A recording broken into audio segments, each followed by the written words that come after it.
자, 이번 시간에는 ERP 인사 2급 이론에서 이제 마지막 파트가 됩니다.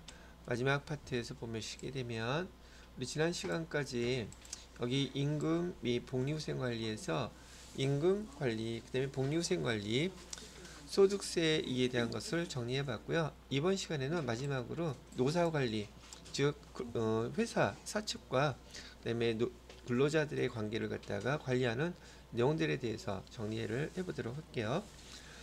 노사 관리에는 크게 두 가지 파트가 있는데 근로 시간 관리와 그다음에 노사 관계론이라고 하는 것들을 소개해 놓고 있어요.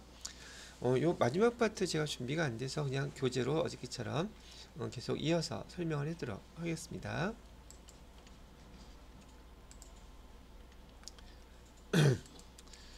자, 교재 4장 노사관리, 그다음에 인적 자원의 유지라고 되어 있는데요.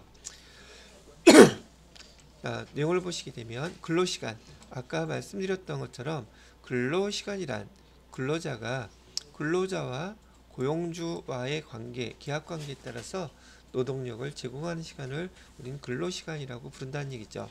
물론 근로조건에서 가장 중요한 요인 중에 하나겠죠. 근로시간이라는 것이. 자, 그러면 이 근로시간의 유형을 보시게 되면 근로시간의 유형은 크게 6가지로 구분이 되는데, 일단 직무 공유제라는 게 있고요. 그다음에 탄력 근무 시간제가 있고, 선택적 시간 근로제. 일단 요 보이는 화면만 세 가지를 설명해 보게 되면, 직무 공유제라는 것은 여기 그 업무를 갖다가 수평적으로 나누어서 근무하는 방법이에요. 시간이 좀 적기는 하지만 여러 사람이 나누어서 그 업무를 할 수 있다는 특징을 갖고 있죠. 즉 파트타임으로 업무를 진행한다는 얘기예요.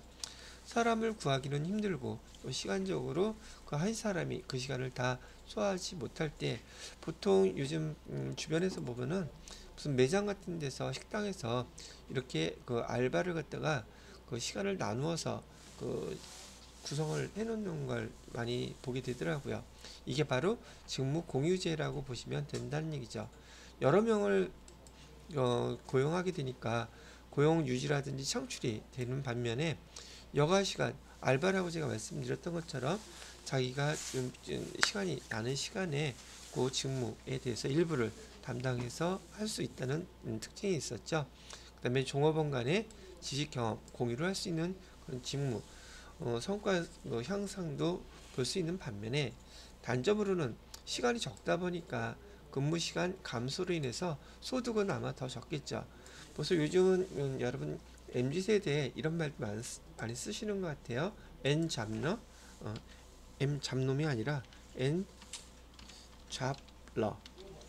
영어로 쓰면 잡 뭐라 이렇게 ER, OR 이렇게 붙인 거를 갖다가 얘기하는 것 같은데, 잡이 N 여러 가지 잡을 갖고 있는 사람을 갖다가 말하는 것 같은데, 이런 N 잡러에서 어떤 부분은 옛날에는 흔한 업무 중에 하나가 퇴근하고 나서 저녁에 또 저기 대리운전 하시는 분들도 있고 그랬었거든요. 요즘은 근데 워낙에 코로나 때문에 그 라이더 그 배달하시는 분들 많죠. 그거 하시는 분들도 있더라고요. 그래서 오히려 일반 그런 매장에 이런 그 라이더들 배달 기사들이 거의 없대요. 다 그쪽으로 빠져나가가지고서. 그래서 알바도 구하기가 되게 힘들다고들 얘기를 하는데, 또 이렇게 파트타임으로 하다 보니까 내가 전문적으로 거기에 업무에 책임을 지는 그런 것들이 없어요. 그래서 직무 태만으로 인해서 성과가 저하된다는 단점도 있더란 얘기죠. 그 다음에 사람은 여러 명이다 보니까 임금 위에 복리후생비가 별도로 발생하는 것들이 많이 있더라는 것이 직무 공유제의 장점이자 단점인 것을 설명해 드렸어요. 거기에 반해서 두 번째 탄력 시간 근무제라는 것은 의무적으로 근로해야 하는 법정 근로시간 내에서, 즉 일주일당 40시간이라고 얘기한다면, 그 출퇴근 시간을 정하지 않고 하루에 8시간 이라고 한다면, 그 시간을 자율적으로 근로자가 또는 종업원이 알아서 조정해서 직무를 하는 방법이라고 한답니다. 자기 시간에 맞게끔 할 수 있다고 하니까 노동력 확보, 취업적인 사람 구하기는 쉬울 거예요. 그다음에 불필요하게 근무 시간 할 필요 없이 필요한 것만 딱 하면 되니까 아마 이것도 장점이 될 수 있다는 얘기죠. 그러나 시간 외에 근무 수당을 줄이려는 수단으로 악용될 소지가 있더란 얘기죠. 그런 얘기예요. 예를 들어서 식당에서 뭐 제일 바쁜 시간은 언제냐면 점심시간이라든지 그 다음에 저녁 시간이에요. 즉 손님이 밀물처럼 들어왔다가 썰물처럼 빠져나가는 이런 시간에만 사람을 갖다가 고용하고 싶어요.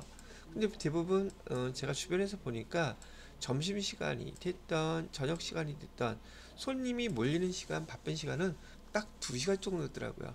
그러니까 여기서 2시간만 사용하고 싶어.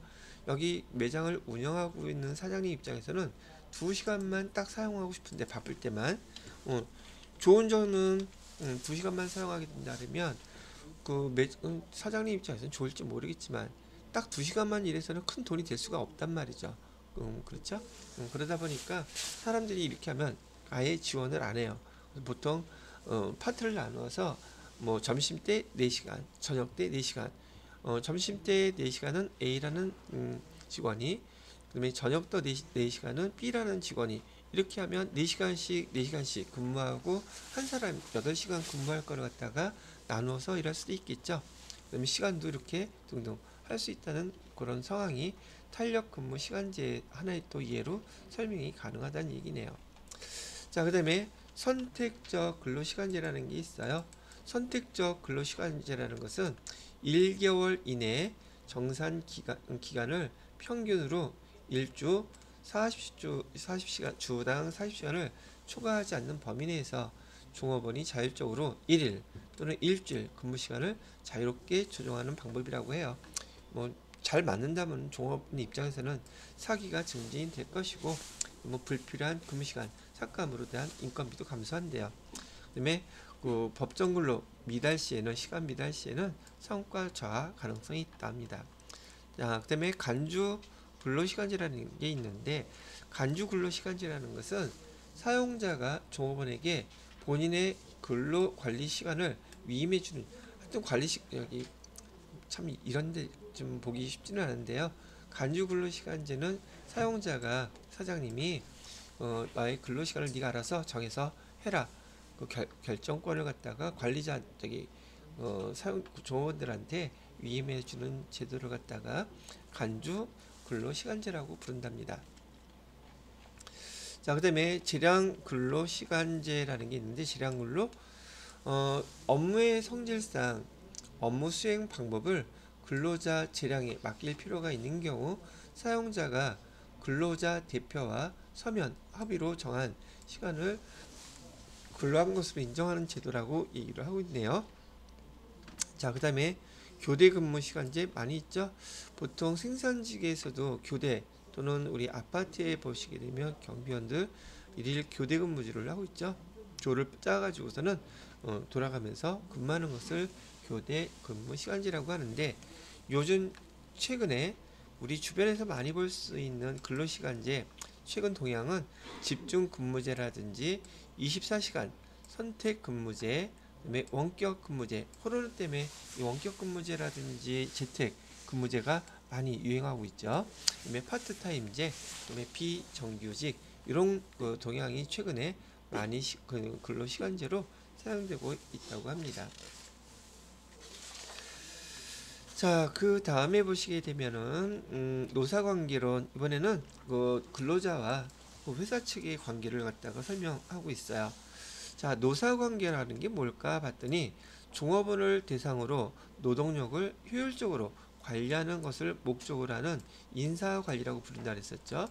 2가지로 나눠지는데, 그 대상이 개별적으로 인식하는 종업원 관계 관리, 즉 개별적 노사관계라고 얘기를 하고요. 기업이 목적을 달성하기 위해 필요로 하는 노동력을 채용, 개발, 유지하는 과정에서 사용자와 종업원의 관계를 갖다가 얘기하는 것이래요. 첫 번째는. 두 번째는 집단을, 그 대상을 집단으로 인식하는 노사관리관계, 집단적 노사관계라고 부른다고 얘기하죠. 여기서 보게 되면 개별적 노사관계와 집단적 노사관계를 얘기를 하고 있네요. 개별적 노사관계와 집단적 노사관계, 이렇게 두 가지를 갖다 구분해서 노사관계에 대해서 설명을 하고 있어요. 집단적 노사관계는 기업과 서로 대립적인 이해관계로 맺어진 집단으로서 노동자 및 노동조합, 노조 얘기하는 거네요. 사용자의 관계를 집단적 노사관계라고 부른대요. 지난번에 제가 요거 시험 문제를 보니까 요거 우리 고등학교 다닐 때 사회 시간에 또 많이 나왔던 거예요. 노동자가 헌법상 기본권으로 하는 그 권리 세 가지, 근로 또는 노동 3권이라고 부르는데 요거는 상식적으로도 외워놓는 게 좋겠습니다.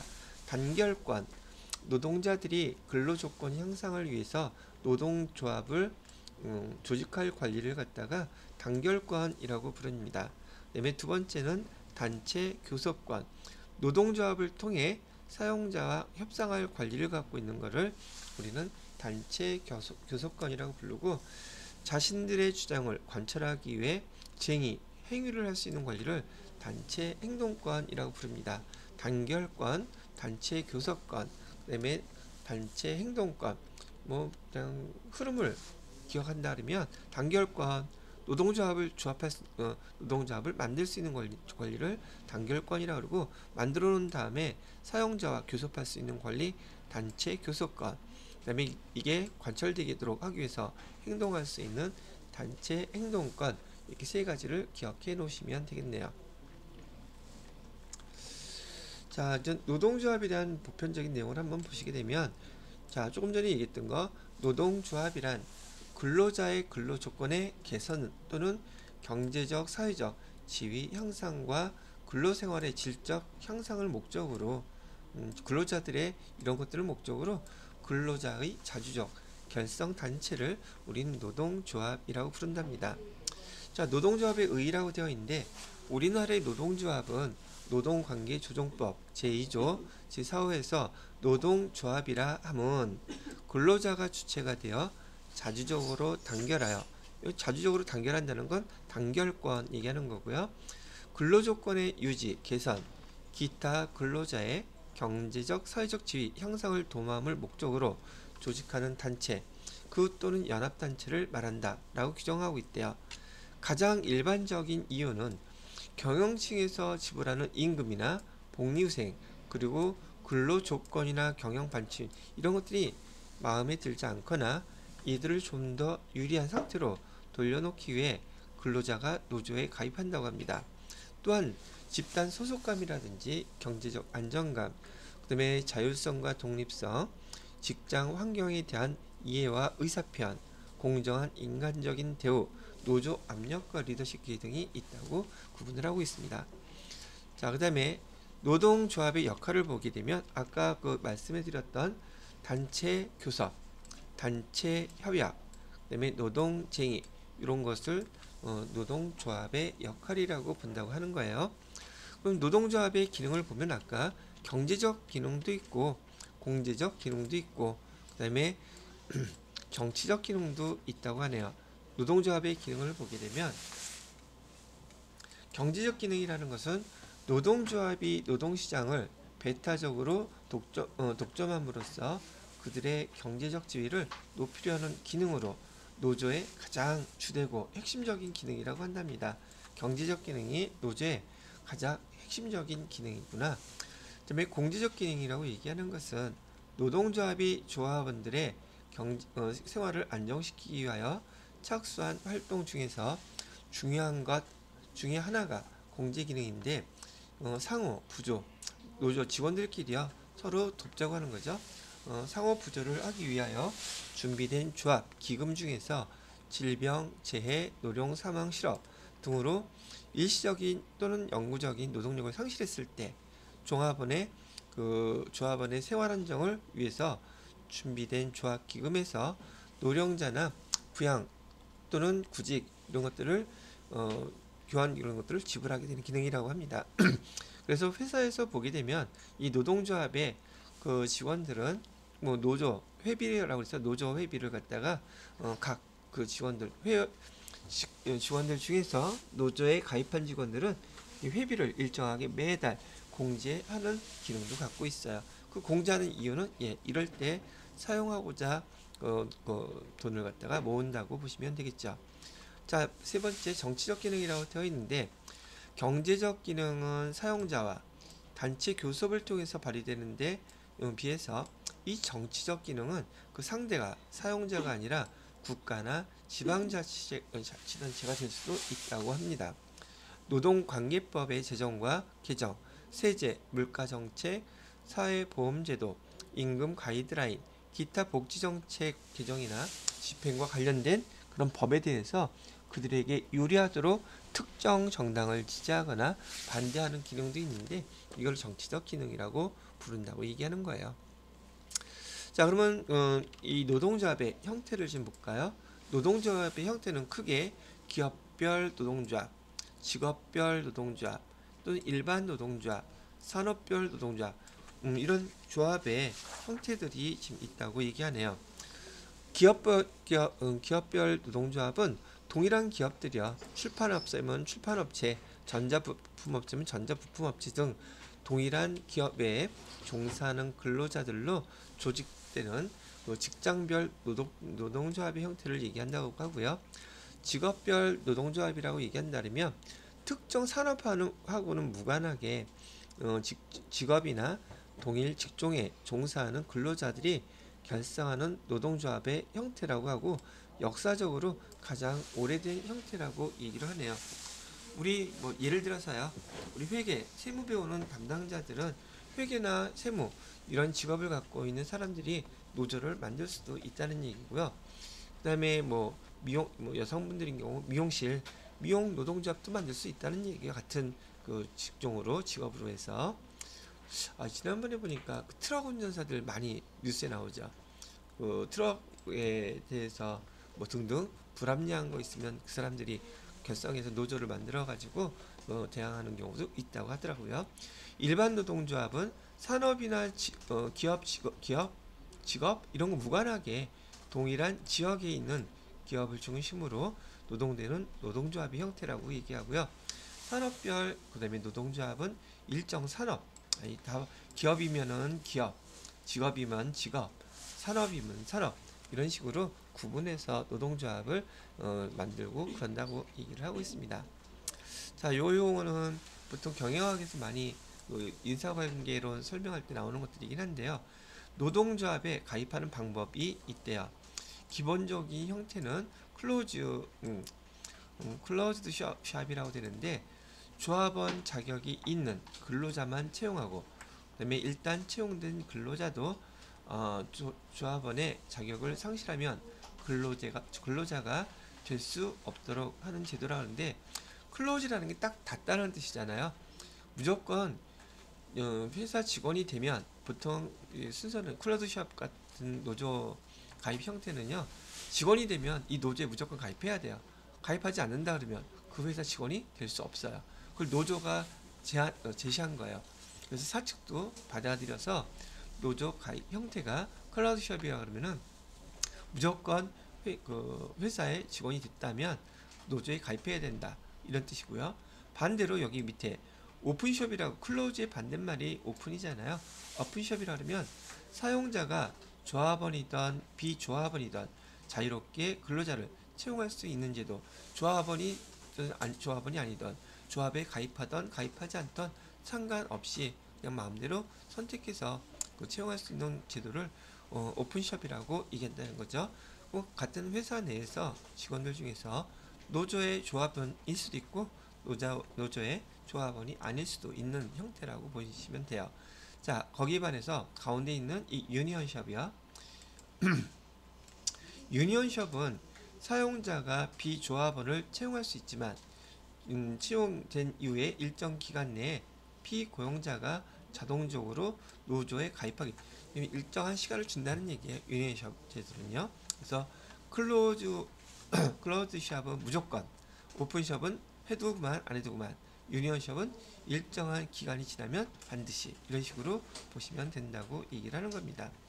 자, 이런 노조 형태 중에서 그 노조 가입 방법의 변형적인 방법이 있는데, 에이전시숍이라는 게 있대요.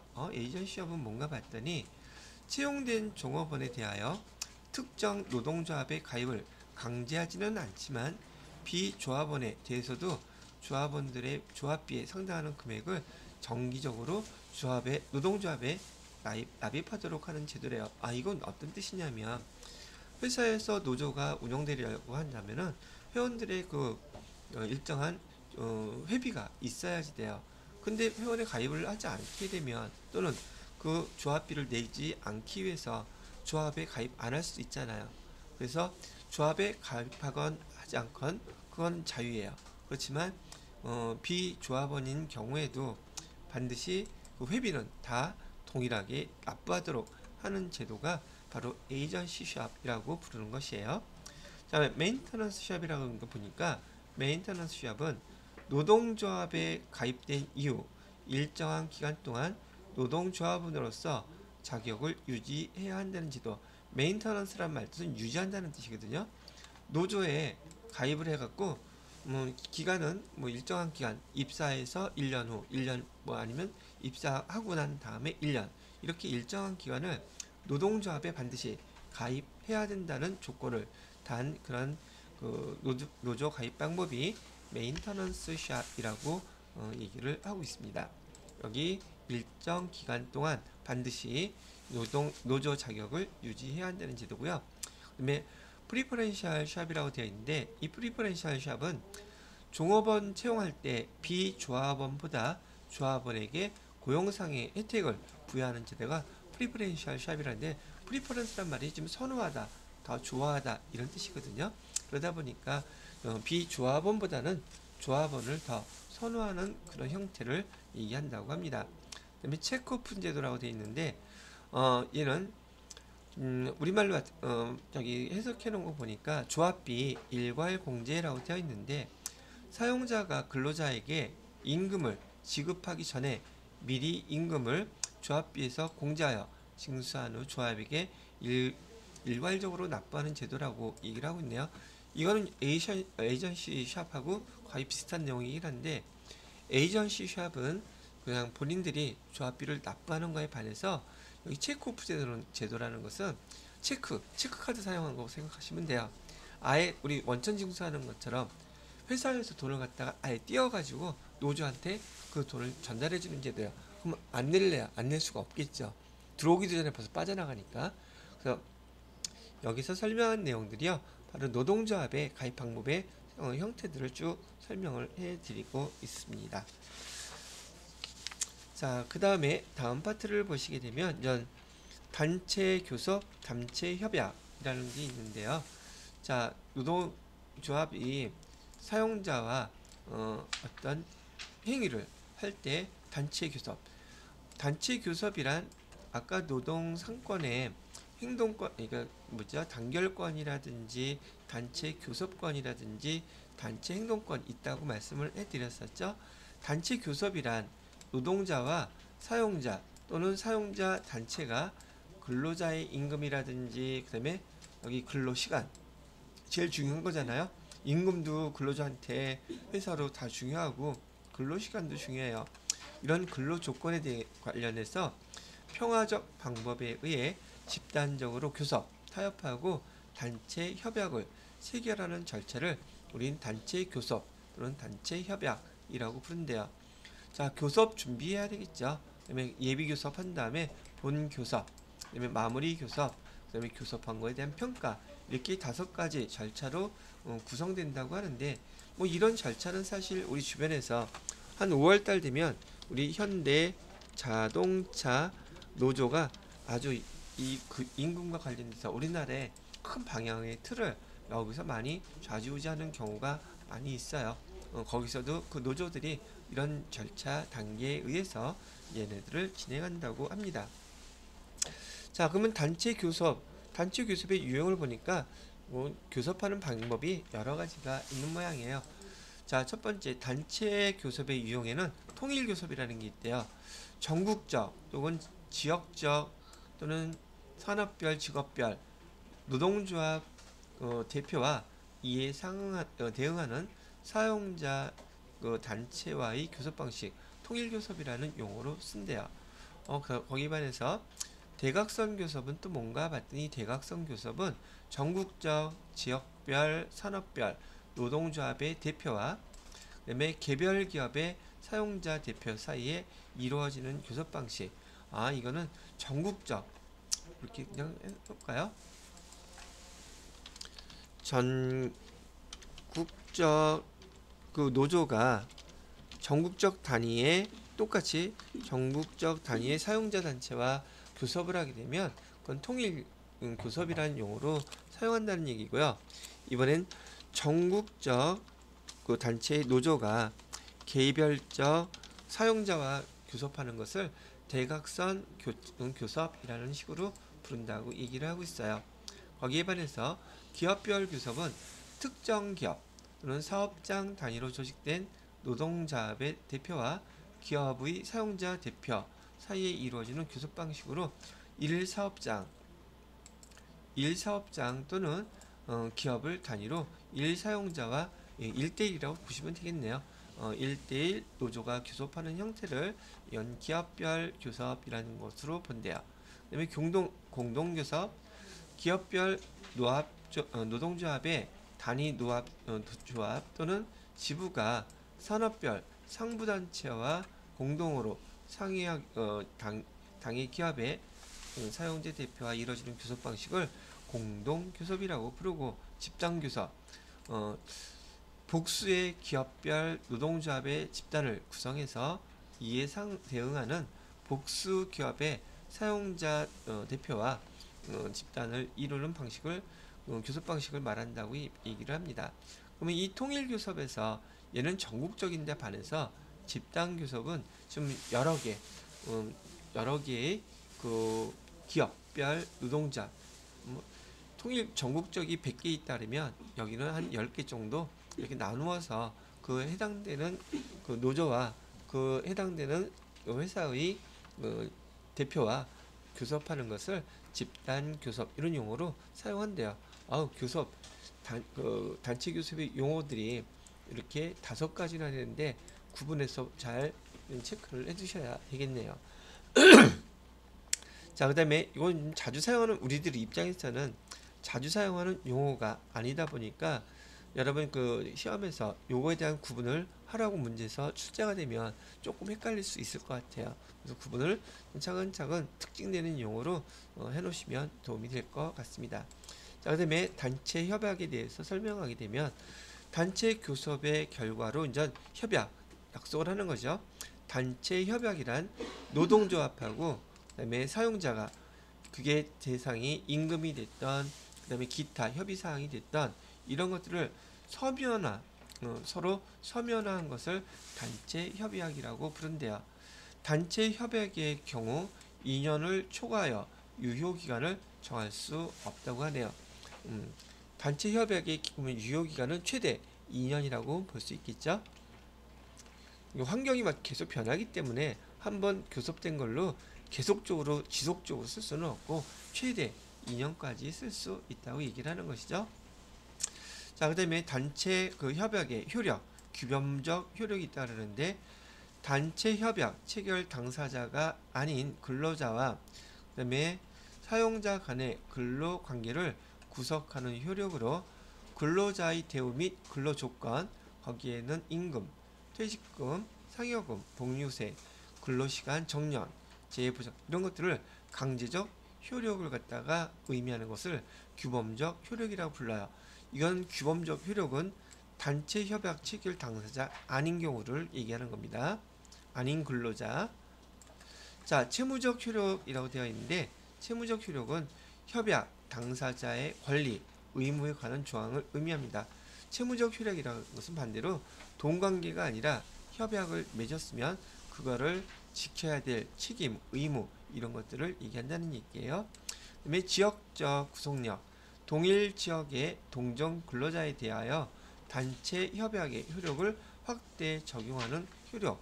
그래서 이런 그 단체 협약을 만약에 갖게 되었다면 그 지역에 있는 그런 비슷한 유형의 근로자들도 거기에 마찬가지로 다 구속력이 있다라고 얘기한다는 뜻이에요.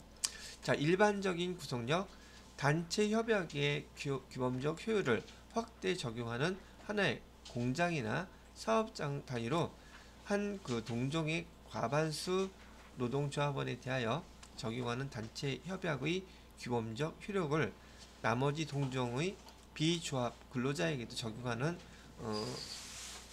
에 대해서도 확대 적용하는 사업장 단위의 일반적인 구속력을 갖고 있다고 합니다. 한번 이렇게 단체 협약이 이루어지게 되면 조합원이 아니라 할지라도 다 그거에 따라야 한다는 얘기를 하고 있어요. 자, 여기 꼭 알아두기 이런 것들이 이제 시험 문제에서 잘 물어보는 것들이긴 한데요.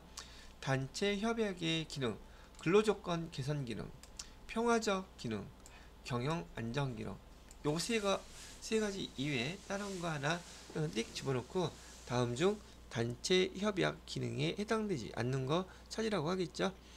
가만히 보게 되면 회사 전체적인 차원에서 좋은 것이지 근로자한테만 좋은 것은 아니죠. 단체 협약을 함으로 인해서 근로조건도 개선하고 경영자도 경영에 대해서 안정되게 경영할 수 있도록 해야 될 것이며 또 평화적으로 하기 위한 것이겠죠. 평화적 기능도 있더라 하는 얘기를 하고 있습니다. 자, 근데요, 이렇게 단체 교섭을 하고 단체 협약을 한다는 것은 협의가 됐다는 뜻이죠. 근데 만약에 협의가 안 됐어. 그러면 어떻게 돼? 우리가 흔히 많이 봤던 으쌰으쌰 해야 되죠. 그거를 갖다 우리는 뭐라고 부른다? 노동쟁의라고 불러요. 그래서 여기 노동쟁의란 노사관계 당사자 간의 임금, 복지후생, 그다음에 채용, 해고 등 기타 그 근로조건에 대해서 노동관계 당사자 간의 의견이 불일치하게 됨으로 인해서 분쟁이 벌어지는 거, 그걸 갖다가 노동쟁의라고 불러요. 노동쟁의의 형태를 보게 되면 두 가지가 있는데 이익분쟁, 돈 때문에 그런 거겠죠. 관리분쟁, 이익분쟁은 노사 간의 새로운 관리관계의 창출을 위한 단체 교섭 과정에서 상호 간의 주장 불일치로 나타나는 것을 갖다가 우리는 이렇게 이익분쟁이라고 부르고요. 두 번째 관리분쟁이라는 것은 노사 간의 단체 교섭 결과에 의해 체결된 단체 협약의 해석이나 적용 및 이해 여부에 관련해서 상호 간의 주장 불일치로 나타나는 것을 우리는 관리 분쟁이라고 부른다는 얘기를 하고 있네요. 이익 분쟁은 권리 관계 창출이라고 지금 하고 있죠. 그다음에 관리 분쟁은 단체 교섭 결과에 대해서 해석상의 문제를 놓고 분쟁이 발생하게 되면 그때 쓰는 용어들이라고 얘기를 하고 있습니다. 자, 그러면 노동쟁의가 이렇게 쌈박질이 일어나게 되면 이 노동쟁의 조정을 할 수 있는 방법이 조정이라는 말도 사용할 수 있고요. 중재라고 할 수도 있고 긴급 조정이라는 말도 사용할 수 있대네요. 이건 우리한테 지금 되게 낯선 용어이긴 한데 이렇게 노동쟁의가 발생하게 되면 조정, 중립적인 제3자가 협상 과정에서 발생하는 문제를 해결하도록 도움을 주는 것을 조정이라고 부른대요. 조정이란 용어는 제3자예요.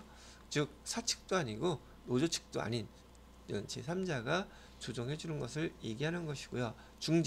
중재라고 하는 것은 노동위원회, 중재위원회를 구성하여 노동위원회가 중재위원회를 구성하여 노사, 쌍방 의견을 조율해 결과를 도출하고 확정하는 형태라고 얘기하는데 노동위원회라고 얘기하는데 자 노조의 대표가 있고요. 그다음에 사측의 대표가 있겠죠. 그렇게 해서 그 두 사람이 노동위원회에다가 그 서로 그러니까 법원하고 비슷하다고 보시면 돼요. 그래서 그 말을 듣고 노동위원회가 여기 어떤 결과를 확정할 때 그때는 중재라는 말을 쓴대요. 자, 이번에는 긴급조정, 노동쟁의 행위에 대한 정부의 긴급조치를 뭐라고 부른다? 긴급조정이라고 부르며 노동부 장관이 하는 거래요. 노동부 장관이 긴급 결정을 결정하면 중앙노동위원회가 쟁의 행위를 중지시키는 형태를 긴급조정이라고 부른대요. 우리 물류대란 같은 게 일어날 때 정부에서 많이 발생하는 거 있잖아요. 긴급조정 상태가 많아요. 왜냐하면 전체적으로 물류 피해가 엄청나게 벌어질 수 있기 때문에 국가가 나서서 조정해 주는 역할을 하기도 한다고 얘기하네요. 자, 이렇게 그러면 노동쟁의를 노조 측이 노동쟁의를 할 때 보통 파업이라는 말을 너무 많이 흔히 들어서 알고 계시겠죠? 노동조합의 대표적인 쟁의 행위래요. 사용자에 대한 근로자의 노동력 제공을 전면적으로 거부하는 행위. 파업은 직원들 있죠. 아무도 일하지 않는다는 뜻이에요.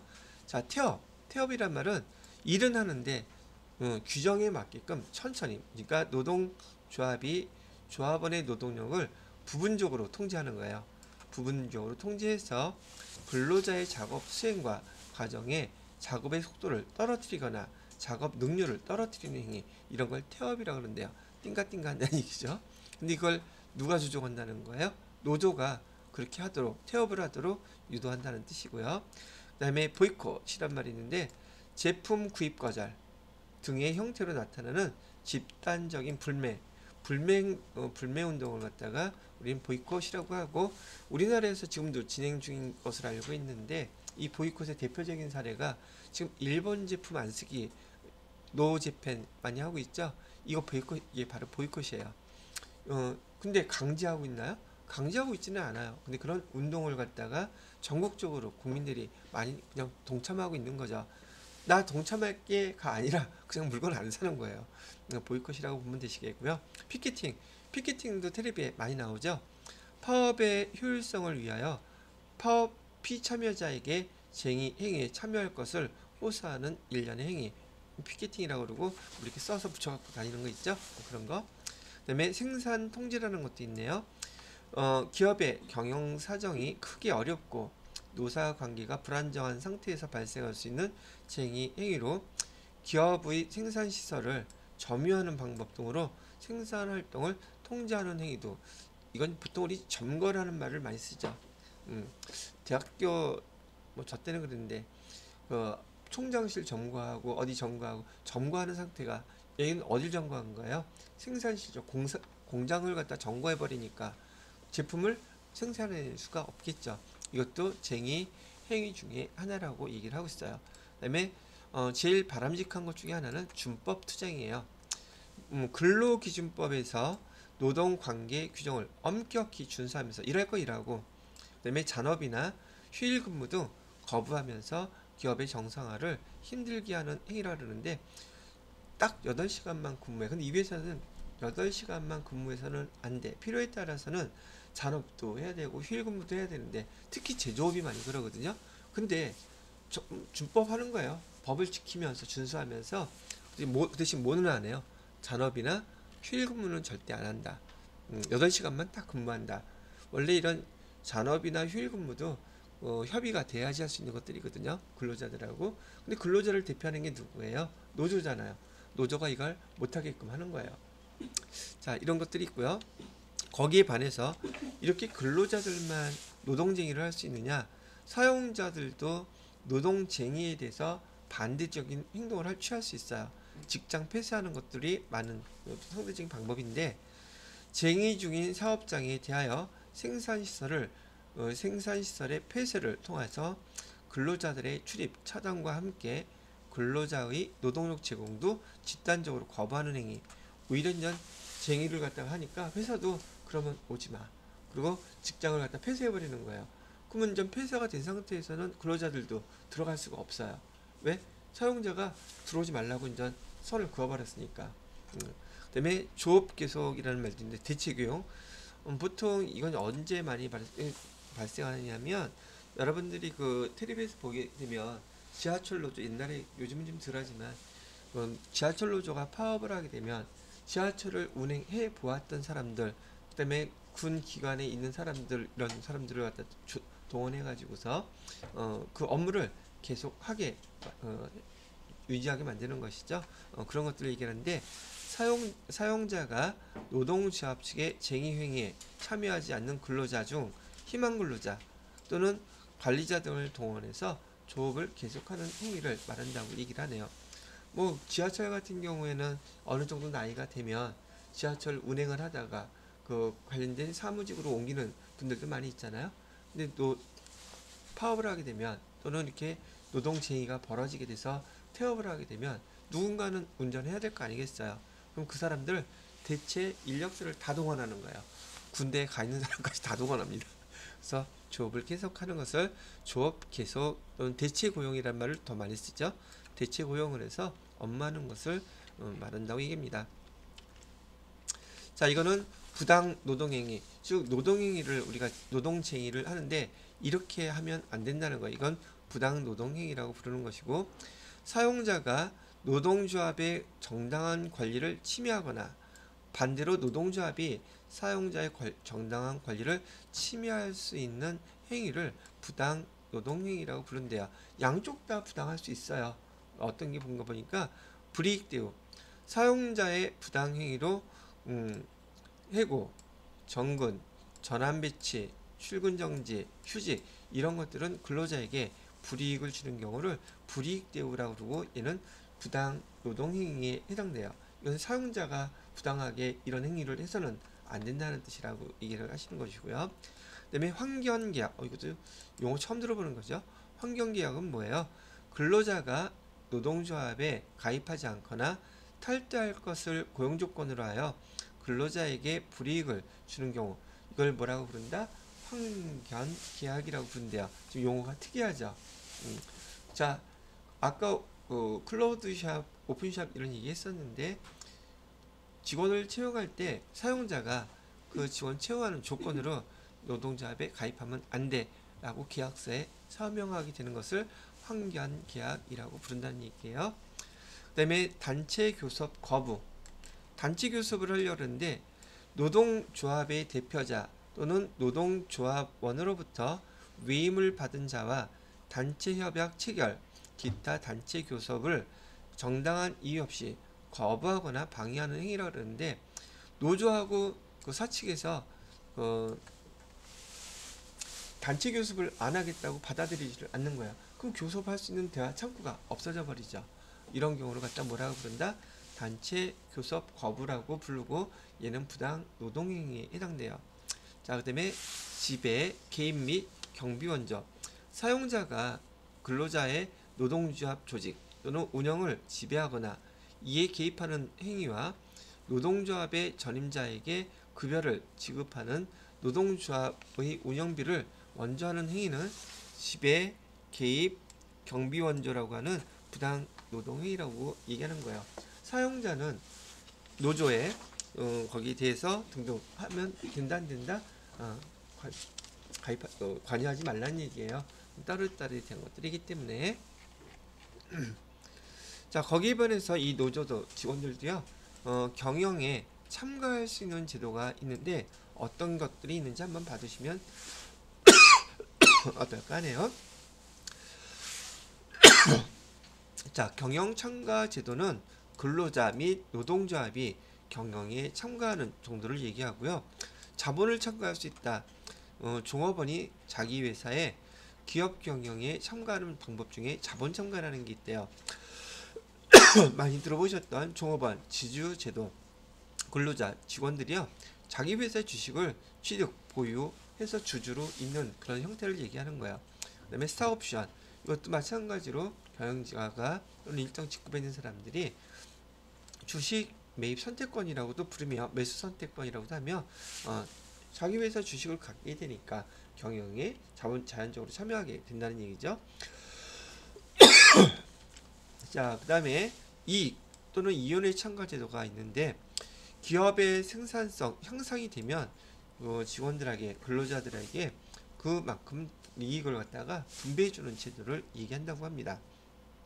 그래서 노동조합이 근무를 더 잘해서 효율성을, 생산성을 많이 향상시키게 되면 그 노동조합이 적극적으로 참여해서 기업이 그 대가로 이익을 근로자에게 일부를 배분하는 제도라고 있는데, 스캔론 플랜이라고 부른다든지 럭커 플랜이라고 부르는 것이 바로 이윤 참가 제도라고 보신다는 얘기예요. 스캔론 플랜은 근로자가 경영 참여와 개선된 생산의 판매 가치를 기초로 성과를 배분하는 걸 스캔론 플랜이라고 부르고, 럭커 플랜이라는 것은 부가가치 증대, 여기 위에는 판매 가치를 기초로 한 성과고요, 여기는 부가가치 증대를 목표로 노사 협력 체제에 의해서 목표를 달성하고 증가된 생산성 향상분의 기업의 부가가치 배분율로 노사관계 간에 배분하는 제도를 얘기한다고 하네요. 그 다음에 여기 마지막으로 의사결정 참가를 할 때 노사협의제도, 근로자 또는 노동조합이 기업 경영상의 의사결정에 참가하는 방법이라고 얘기하고 있으면서 노사 쌍방에게 관심이 있는 사항으로 보통 단체 교섭에서는 취급하지 않는 사항에 대하여 노사가 협력하여 협의하는 제도로 천재지변 대응이라든지 이런 특이한 상황일 때 얘기하는 거예요. 천재지변 대응이라든지 생산성 하락 등과 같이 단체 교섭에서 결정되지 않은 사항에 대해 사용자 측과 근로자 측이 서로 협력하도록 하기 위한 제도로 근로조건에 대한 결정권이 있는 근로자가 상시 30인 이상인 경우 의무적으로 이런 거를 노사협의제도로 설치하게끔 해놨대요. 그 다음에 마지막으로 노사 공동결정제도라고 되어 있는데 경영에 대한 의사결정권이 노사 공동으로 행해지는 제도를 얘기하고 이건 많이 없는 것 같아요. 자, 꼭 알아두기 나와 있네요. 경영 참가 방법, 직접 참여하는 것은 스캔론 플랜, 럭업 플랜, 노사 협의제도, 노사 공동 결정 제도는 직접 참여하는 방법이고요. 간접 참여하는 방법은 종업원 지주제는 그냥 종업원이 주식만 갖고 있는 것 뿐이에요. 이런 것들은 간접 참여, 경영 참여 방법입니다. 라고 해서 요게 또 시험 문제 이런 식으로 물어본다는 얘기예요. 자, 여기까지 해서 여러분이 인사 관리에 대한 이론적인 거, 노사 관리까지 다 마무리를 했습니다. 자, 다음 시간부터는 우리 인사 관리에 대한 인사 2급 실기에 대한 것들을 한 번씩 나가보도록 하겠습니다. 수고하셨습니다.